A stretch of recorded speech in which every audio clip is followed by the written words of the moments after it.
Hi guys!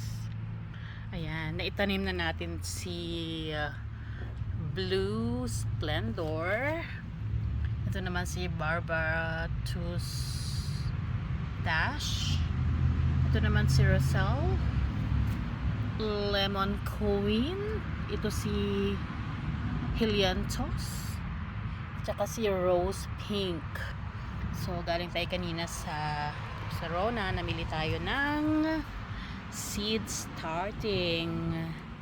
So, pwede ito sa mga fruits and vegetables and flowers.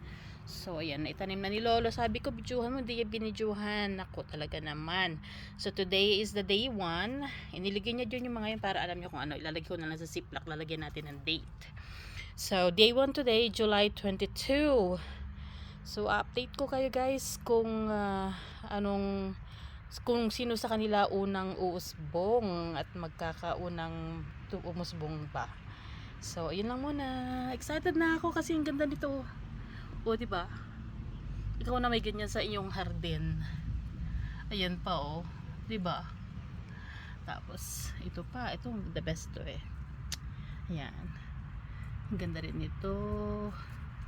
Tsaka isa to.